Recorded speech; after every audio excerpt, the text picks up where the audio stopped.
देश की राजधानी दिल्ली में पिछले 2 दिनों तक अंतर्राष्ट्रीय कूटनीति के सबसे महत्वपूर्ण पल देखने को मिले।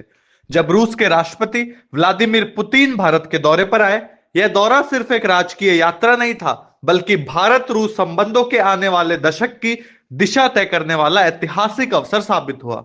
राष्ट्रपति पुतिन के विमान के दिल्ली पहुंचते ही प्रधानमंत्री नरेंद्र मोदी ने स्वयं एयरपोर्ट पर पहुंचकर उनका स्वागत किया। एक ऐसा संकेत जो बताता है कि भारत रूस रिश्ते सिर्फ रणनीतिक नहीं, बल्कि भरोसे और साझेदारी पर आधारित है। राजपथ से लेकर राष्ट्रपति भवन तक दिल्ली को लगभग एक फोर्ट्रेस में बदल दिया गया था। सुरक्षा के सबसे कड़े इंतजाम किए गए और पुतिन को गार्ड ऑफ ऑनर के साथ औपचारिक स्वागत दिया गया। दौरे का सबसे अहम हिस्सा रहा भारत और रूस के बीच हुई उच्च स्तरीय वार्ताएं। इन मुलाकातों में व्यापार, रक्षा, ऊर्जा, विज्ञान, शिक्षा, नौवन, हेल्थ केयर और लोगों के आवागमन जैसे तमाम क्षेत्रों पर गहरी चर्चा हुई।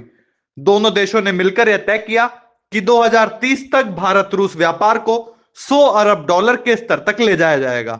इसके लिए स्ट्रेटेजिक इकोनॉमिक रोड मैप पर काम शुरू किया गया, जो आने वाले 5-7 वर्षों में दोनों राष्ट्रों को नई ऊंचाइयों तक ले जाएगा। रक्षा क्षेत्र में भी महत्वपूर्ण प्रगति देखने को मिली। रूस की संसद द्वारा हाल ही में पारित आरईएलओएस लॉजिस्टिक सपोर्ट एग्रीमेंट से दोनों देशों की सेनाओं को एक दूसरे के बेस, सुविधाओं और सप्लाई नेटवर्क का उपयोग करने का रास्ता खुलेगा। यानी भविष्य में संयुक्त अभ्यास, मानवीय राहत कार्य, समुद्री सुरक्षा और सामरिक समन्वय और मजबूत होगा। ऊर्जा क्षेत्र पर इस दौरे का विशेष फोकस रहा। राष्ट्रपति पुतिन ने भारत को आश्वासन दिया कि रूस भारत को कच्चे तेल की सप्लाई बिना किसी रुकावट के जारी रखेगा, चाहे वैश्विक दबाव या पश्चिमी प्रतिबंध क्यों ना हो। इसके साथ ही न्यूक्लियर एनर्जी और क्लीन एनर्जी प्रोजेक्ट्स पर भी चर्चा आगे बढ़ी। दूसरी तरफ रूस ने भारत से फार्मा, कृषि, इंजीनियरिंग और टेक्नोलॉजी सेक्टर के निर्यात को बढ़ाने की इच्छा जताई, ताकि व्यापार में मौजूद असंतुलन को कम किया जा सके। स्बर बैंक समेत कई रूसी संस्थानों ने संकेत दिए कि भविष्य में अधिक भारतीय प्रोफेशनल्स, इंजीनियर, आईटी एक्सपर्ट्स और स्किल्ड वर्कर्स को रूस में काम के अवसर मिल सकते हैं।